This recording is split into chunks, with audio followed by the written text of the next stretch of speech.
तत्कालीन नेपाली कङ्ग्रेसका गिरिजाप्रसाद कोइराला र तत्कालीन एमाले अध्यक्ष मनमोहन अधिकारी दुवै राष्ट्रघाती हुन्। नमस्कार, ग्रेटर नेपाल टिभीले तयार पारेको न्युज अपडेटबाट यहाँलाई हार्दिक स्वागत छ। म विवश बुढाथोकी।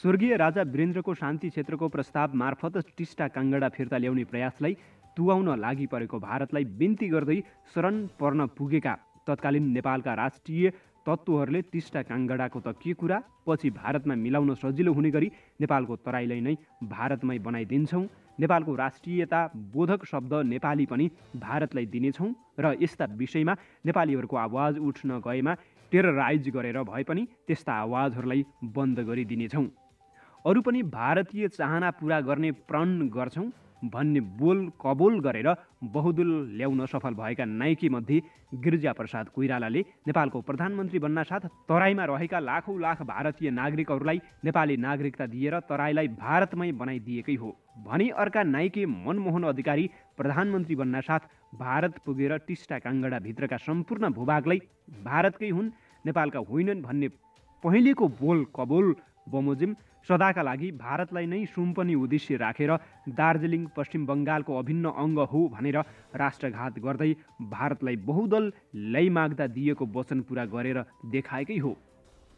स्मरण होस्, त्यो समयमा दार्जिलिङमा सुभाष घिसिङको नेतृत्वमा चलेको गोर्खाल्यान्ड आन्दोलनका सिलसिलामा मेची र टिस्टा नदीका बीचमा रहेको दार्जिलिङ लगायतका भूभागहरू 31 जुलाई 1950 को नेपाल भारत मैत्री तथा शान्ति सन्धिको धारा 8 अनुसारको कागज प्रमाणले नेपालको देखिन आएको भूभागमा सन् 1947 को अगस्त महिनाको 14 देखि 18 सम्म दार्जिलिङको क्यापिटल हलमा पाकिस्तानको झण्डा फहराएर पनि भारतको भोग चलनमा भएकाले यो जमिनको असली मालिक को हो दावा गरियोस्, खुटाइयोस् भनेर सुभाष घिसिङले नेपालका प्रधानमन्त्री गिरिजाप्रसाद कोइराला र भारतका प्रधानमन्त्री नरसिंह रावललाई 12 जनवरी 1992 पत्राचार गरी दुवै प्रधानमन्त्रीहरूबाट दावा गरेको जवाफ नआएकाले भारतको सुप्रिम कोर्टमा मुद्दा दायर गरेको अवस्थाको सेरोफेरोको सिलसिला नै थियो।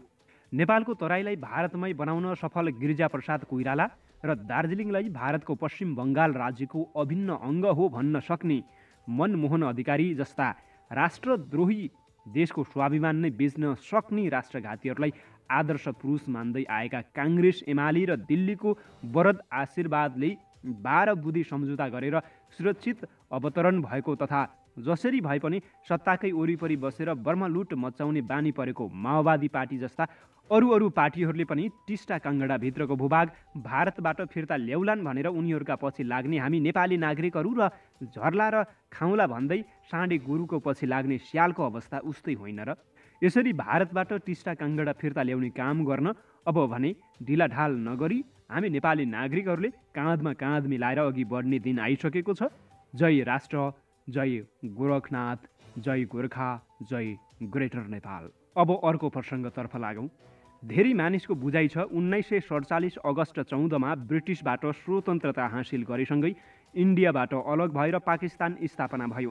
भोलिपल्ट इन्डियाले पनि स्वतन्त्रता घोषणा गर्यो। त्यसैले पाकिस्तानले 14 र इन्डियाले 15 अगस्तमा स्वतन्त्रता दिवस मनाउँछन्। तर वास्तविकता त्यस्तो होइन। 14 अगस्तमा पाकिस्तान नयाँ देश बनेको हो, स्वतन्त्र भएको होइन। त्यस्तै 15 अगस्तमा इन्डिया पाकिस्तानभन्दा एक दिन कान्छो अर्को देश बनेको हो, स्वतन्त्र भएको होइन। इन्डिया भर्खर 74 वर्षमा हिँड्दैछ। यसपछि क्रमशः श्रीलङ्का, मालदिप्स, बर्मा आदि बनेका छन्।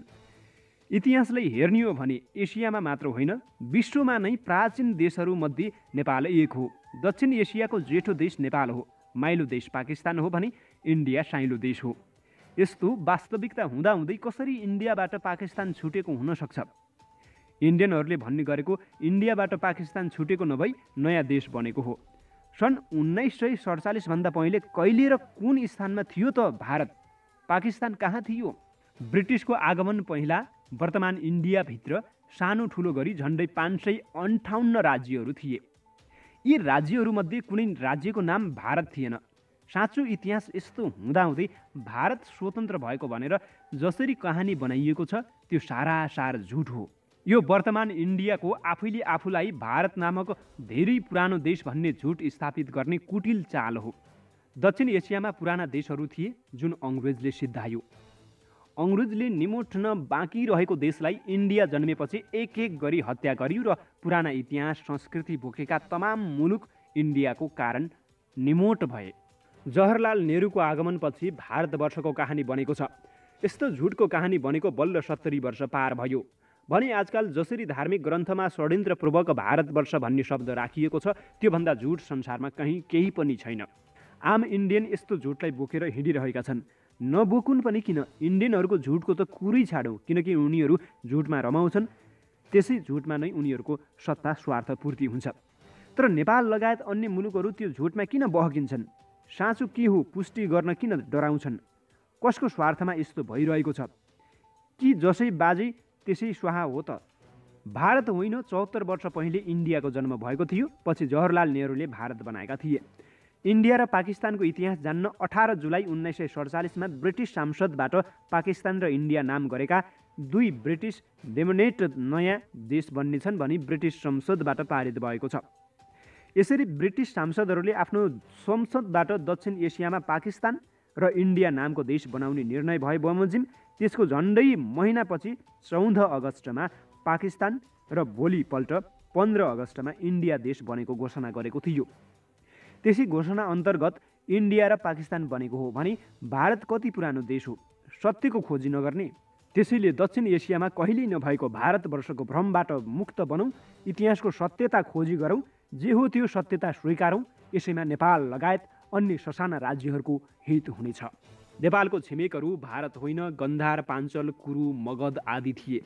सन् 1947 पछि मात्र इन्डिया छिमेकी भएको हो। अङ्ग्रेजद्वारा 1947 इन्डिया बनेपछि जब इन्डियामा नेहरूको उदय भयो, नेहरूले इन्डिया अङ्ग्रेजको उत्तराधिकारी भएको दाबी गर्दै अङ्ग्रेजले चर्चेको भूभाग दाबी गर्ने उद्देश्य अनुरूप नेहरूले धार्मिक ग्रन्थहरू प्रयोग गरी भारतवर्षको कहानी बनाए। त्यसैलाई आजकल भारतवर्ष भनिँदैछ। दक्षिण एसियामा नेपाल देशको अस्तित्व पुरानो हो। त्यसयता नेपालको छिमेकहरू भारत होइन, क्रमशः गान्धार, पाञ्चल, कुरु, मगध आदि मात्र थिए। इस्वी सम्वतभन्दा 900 वर्ष पहिला नै नेपाल भन्ने देशको अस्तित्व थियो र यसको भूभाग जम्मू काश्मीर हुँदै सिन्जासम्म पहिलो स्टेप थियो। यो अगाडि बढ्ने क्रममा जब चन्द्रगुप्त मौर्यले पाटलिपुत्र भन्ने ठाउँमा धननन्द भन्ने राजाको नन्द वंश हटाई त्यस ठाउँमा गुप्त वंश स्थापना गर्ने र चन्द्रगुप्तलाई राजा बनाउन तत्कालीन नेपाल राज्यले सहयोग गरेको इतिहास छ। त्यसपछि बेतिया, चम्परान आदि नेपालमा एकीकृत हुँदै आसाम पुगेको देखिन्छ। त्यस यताका यस अरू 2 राज्यहरू थिए चेरा, मद्रास, मगध राज्य थियो। जब गुप्ता वंश स्थापनापछि अशोक नेपाल आए र उनले नेपालको सम्मानमा लुम्बिनीमा अशोक स्तम्भको स्थापना गरेका थिए। योभन्दा पछिको इतिहासको बारेमा हामी अर्को भिडियोमा चर्चा गर्नेछौँ।